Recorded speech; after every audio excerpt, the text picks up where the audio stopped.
Three teenagers help a billionaire with a flat tire. But what happens next? No one saw this coming. It was a warm evening in Birmingham, Alabama. The streetlights had just flickered on, casting long shadows along the cracked sidewalks. Malik, Jalen, and DeAndre were making their usual walk home from Jackson Heights High School, their backpacks slung over their shoulders, sweat still clinging to their shirts from basketball practice. The conversation bounced between them, Jalen cracking jokes, Malik talking about a highlight play, and DeAndre shaking his head at a missed shot. The road they took home wasn't busy this time of night. A few cars rolled past, the occasional horn sounding in the distance. But as they turned the corner near Highway 280, something caught Malik's eye. A sleek, jet-black Rolls-Royce Phantom pulled over on the side of the road, its hazard lights blinking. Even in the dim glow of the streetlights, the car looked expensive. The kind you only see in rap videos or parked outside five-star hotels. But something was off. The driver, an older man in a navy blue suit with a crisp white shirt underneath, stood beside the car, fidgeting with a jack. His gold cufflinks caught the light, but his face was twisted in frustration. He was struggling, his polished shoes slipping against the asphalt as he tried to position the jack under the car. The front right tire was completely flat. Jalen let out a low whistle. Man, that's got to be at least $500,000 sitting there. DeAndre chuckled. And look at him. Bet he ain't changed a tire in his life. They could have kept walking. It wasn't their problem. But Malik stopped. Yo, we should help him. Jalen raised an eyebrow. You serious? Malik nodded. Man's struggling. Wouldn't you want someone to stop if it was your granddad? DeAndre sighed. All right. Let's do it. They crossed the street and walked up to the man, who barely noticed them at first. Up close, they could see the frustration on his face, sweat beading at his temples despite the cool air. His fingers were fumbling with the jack's handle, his Rolex gleaming under the streetlights. Need a hand, sir? Malik asked. The man looked up, startled. His sharp grey-blue eyes flickered between them, scanning their faces. There was a pause, a brief moment where it seemed like he wasn't sure whether to trust them. Then, with a tight sigh, he stepped back. You boys know how to do this.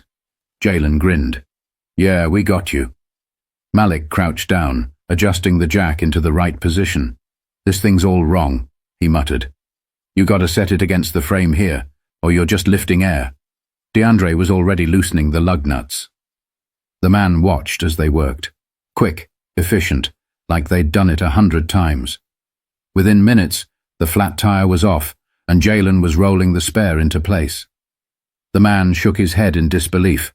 You boys are something else. But something about the way he said it didn't feel condescending. There was genuine admiration in his voice. As Jalen tightened the last bolt, the man reached into his pocket and pulled out a stack of crisp $100 bills.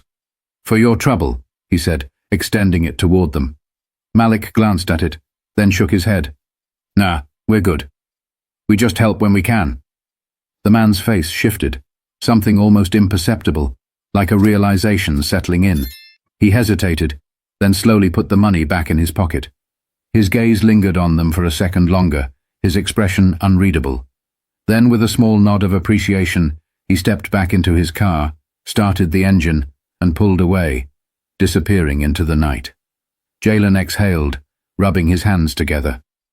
Man, we could have had some serious cash just now. DeAndre laughed. Nah, that dude was weird. He stared at us like he was calculating something. Malik shrugged. Whatever. We did the right thing. That's all that matters. But something about that man's look lingered in the back of his mind as they walked home. The next day, that look would make sense. The next morning felt like any other. The halls of Jackson Heights High School buzzed with students shuffling between classes, sneakers squeaking against the linoleum floors. The scent of cafeteria breakfast, overcooked eggs and syrup-drenched pancakes, hung in the air. Malik, Jalen, and DeAndre were in their usual spot near the lockers, cracking jokes about last night's game. Jalen was mid-story about a crossover move gone wrong when the school's PA system crackled to life. Malik Bennett, Jalen Thomas, DeAndre Williams, please report to the principal's office immediately. Silence. The noise in the hallway dropped a few decibels as heads turned in their direction. Jalen frowned. What we do now? Malik shrugged. I don't know. You all do your homework? DeAndre groaned. Man, I knew I should have turned in that history assignment. But something didn't feel right. Teachers only called students like that when there was a fight, an expulsion, or, worst case, a cop waiting in the office. None of them had done anything, but their stomachs tightened with unease as they made their way down the hall. The secretary barely looked up when they walked in. Go on in, she said, nodding toward the principal's office. Inside, Principal Roger Whitmore, a man known for his no-nonsense attitude and pressed suits, sat behind his desk. But he wasn't alone. Sitting in the chair across from him was the man from last night, the billionaire. But he didn't look like a stranded driver anymore. He looked powerful. The kind of man who walked into a room and owned it without saying a word. His suit today was even sharper, deep charcoal with a silk pocket square, and his posture was relaxed yet commanding. Jalen blinked. Yo, is that? Have a seat, gentlemen. The man's voice was smooth, deliberate. They hesitated before sinking into the chairs in front of him. Principal Whitmore folded his hands, his usual stern expression replaced with something almost curious. The man leaned forward slightly. I assume you remember me. DeAndre scoffed. Hard to forget a guy driving a $500,000 car in the middle of nowhere. The man smiled faintly. That was quite the encounter. You didn't have to stop. But you did. His gaze swept over them. And you refused my money. He paused, studying their reactions. Malik felt an odd tension in the air, like they were being evaluated. The man reached into his pocket, pulled out a sleek black business card, and slid it across the desk. My name is Lawrence Whitaker. Silence. Jalen raised an eyebrow. That's supposed to mean something to us? Whitmore cleared his throat. Mr. Whitaker is, well, let's just say he's a very influential man. Malik picked up the card. The gold lettering shimmered under the fluorescent lights. Whitaker Industries, CEO. Whitaker tapped his fingers against the desk. I built my company from the ground up. Real estate, tech, investments, you name it. I know talent when I see it. And last night I saw 3 young men with integrity. DeAndre crossed his arms. Okay, and? Whitaker's smile didn't fade. And I have an offer for you. Jalen leaned back. A job? Man, we still in high school. Whitaker chuckled. Not a job. An opportunity. His gaze sharpened. I want to see how you handle real pressure. You up for it? Malik hesitated. Something about this felt too good to be true. Whitaker pulled out a second card and placed it on the desk. An address. A time. Meet me there after school, he said. If you're interested. Then he stood, adjusted his cuffs, and walked out like he owned the place. The room felt different once he was gone. Principal Whitmore exhaled. I have no idea what that was about, he admitted. But whatever it is, it's big. The boys looked at each other. What exactly had they just walked into? The rest of the school day dragged. Classes blurred together. Notes were written, but no one was really paying attention. The only thing on their minds was that black business card sitting in Malik's pocket. By the time the final bell rang, Jalen was the first to speak. Y'all really gonna pull up to this? DeAndre exhaled, rubbing the back of his head. Bruh, I don't know. Some rich dude pulls up out of nowhere, acts all mysterious, and suddenly wants to test us. Feels like a setup. Malik stayed quiet for a moment. He felt it too, the tension, the risk, but also the curiosity. He pulled the card out, staring at the gold lettering. An address. 5:00 p.m. No other details. Finally, he stuffed it back into his pocket. We at least see what this is. If it's shady, we bounce. Jalen sighed. Fine.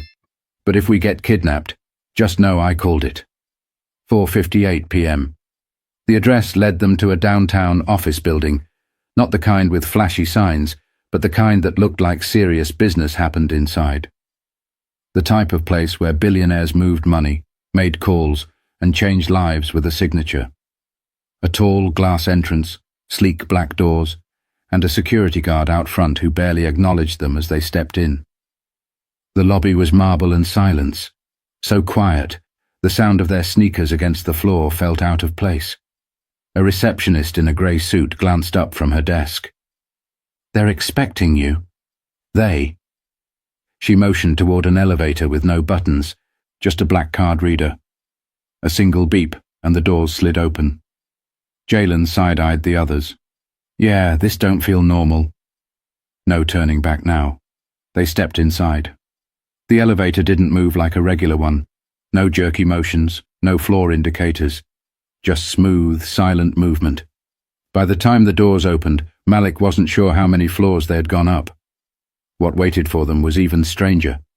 A conference room, bigger than any classroom they'd ever sat in. A long glass table, leather chairs and floor-to-ceiling windows overlooking the city. And sitting at the far end of the table was Lawrence Whitaker. Only he wasn't alone.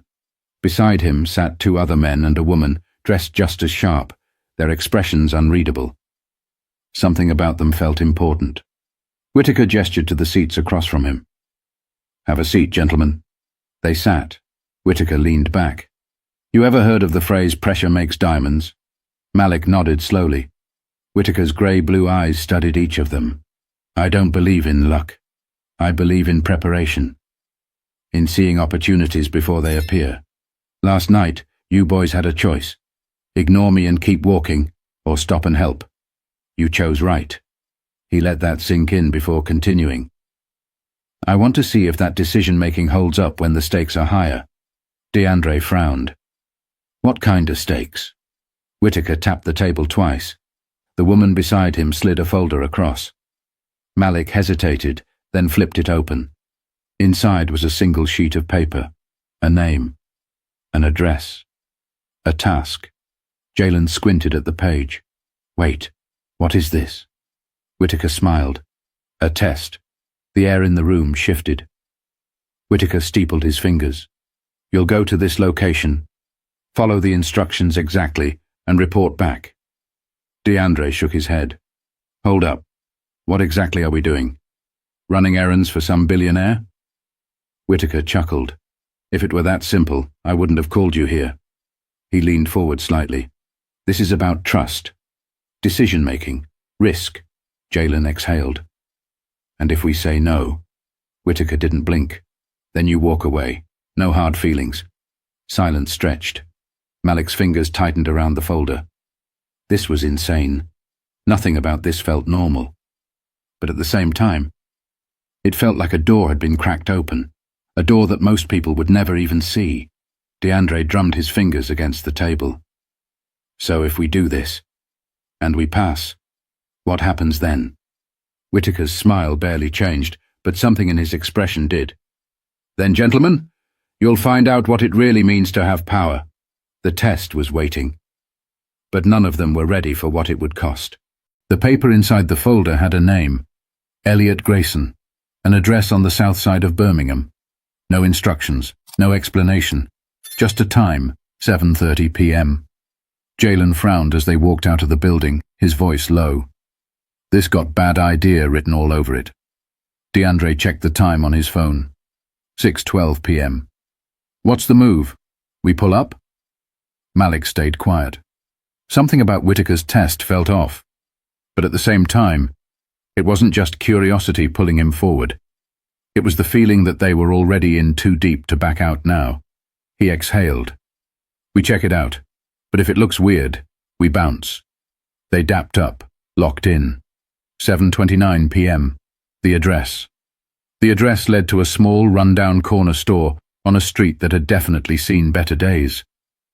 The flickering sign read, Grayson's Market, but the O was missing, leaving it as Grayson's Market, like the place itself had given up. The sidewalk was cracked.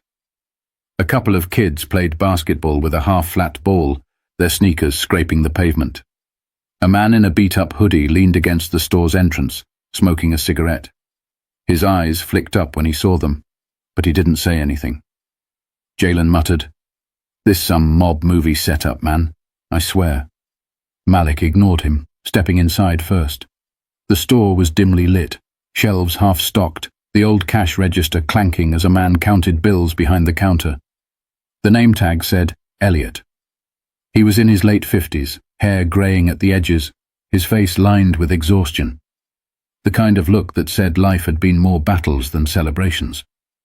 His hands, rough, calloused but steady, stopped moving when he noticed them. His eyes narrowed. "You Whitaker's people." DeAndre tensed. "I don't know if we'd call it that, but yeah." Elliot studied them, then reached under the counter. Jalen stepped back, voice sharp. "Yo, what's he reaching for?" Elliot pulled out a small box, taped shut, and placed it on the counter. His gaze lingered. "You take this to the address on the bottom. You don't open it. You don't ask questions." Malik picked up the box. It was light, but firm, like whatever was inside had weight to it. His stomach tightened. DeAndre took a step forward. "What's in it?" Elliot didn't blink. "You didn't ask Whitaker that before coming here. Don't start now." Silence stretched. Then Elliot sighed, rubbing a hand down his face. His voice dropped lower. "Listen, if you got any doubts, leave it. Walk out. Don't look back." The boys exchanged glances. DeAndre crossed his arms. "That sound like a warning, old man?" Elliot didn't smile. "That sound like the only advice you'll get." 8:03 p.m. The decision. Back outside, the box felt heavier than it should have in Malik's hands. The streetlights flickered overhead, the city buzzing in the distance. Jalen shook his head. "Nah, I ain't feeling this." "What if it's something illegal?" DeAndre frowned. "And what if it ain't? What if this is some crazy test Whitaker set up?" Malik stared at the address written in red marker on the bottom of the box. 315 West Fairfield Avenue. His gut twisted. Jalen huffed. "Man, we don't even know this dude Whitaker like that. We just gonna start moving packages for some billionaire?" DeAndre shot back. "And what if this leads to something bigger?" Malik closed his eyes for a second. The air felt heavier. Then, finally, he looked at both of them. "We're not taking it." Silence. Jalen let out a breath of relief. "Thank God." DeAndre hesitated. "You sure? This might have been our shot." Malik nodded. "If this is a test, it ain't just about following orders. It's about knowing when to say no." He turned back toward the store. Elliot was watching from the doorway. Without a word, Malik set the box on the curb and walked away. Jalen and DeAndre followed. Behind them, Elliot smiled. They had passed. But they wouldn't understand why until later. The walk home was quiet. No jokes, no trash talk, just the sound of sneakers scuffing the pavement. Jalen exhaled. "That was weird, right? Like, real weird?" Malik nodded, still processing. DeAndre kicked a loose rock down the sidewalk, his shoulders tense. "If that was a test, what was the point? Just to see if we'd do it." But before they could unravel it, a black car rolled up beside them. Not the Rolls-Royce from the first night.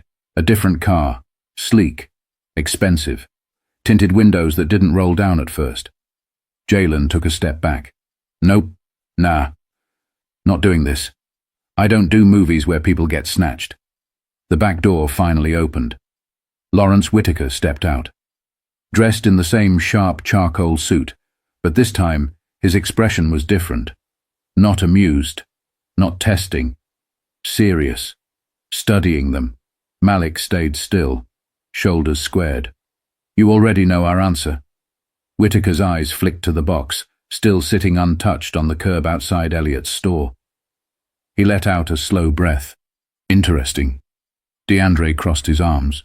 "So? We fail your little game?" Whitaker shook his head. "You passed." Silence. Jalen blinked. "What?" Whitaker adjusted his cuffs. "That box had nothing in it." Malik's jaw tightened. "Then why send us?" Whitaker tilted his head slightly, watching them. "Because most people don't ask questions when money is on the line. You walked away. That's rare." Jalen let out a dry laugh. "So we passed by. Not doing anything?" Whitaker smirked. You passed by, showing me you don't let the promise of opportunity blind you. His expression turned serious again. Integrity is rare. I had to see if you had it. Malik exhaled. It wasn't just about delivering the package. It was about whether they'd blindly follow orders or think for themselves. Whitaker slid his hands into his pockets. You boys ever heard of the 1% rule? DeAndre raised an eyebrow. You mean, like, rich people? Whitaker shook his head. No.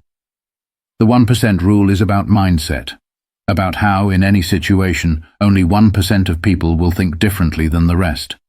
The other 99% follow. No questions, no hesitation. He stepped closer. I don't invest in followers. I invest in the 1%. Malik's stomach tightened. This wasn't about a job. This was about something bigger. Jalen squinted. So, what? You're just out here scouting kids on the street. Whitaker smiled. I'm out here looking for people who can handle the pressure. People who won't fold when the stakes get real. He reached into his coat pocket and pulled out a different business card. This one was heavier, embossed with a private number. He held it out to Malik. When you're ready to learn what real power looks like, call me. Then, without another word, he stepped back into the car. The door shut. The engine purred. And just like that, he was gone. The street was quiet again. The card felt heavier than it should in Malik's hand.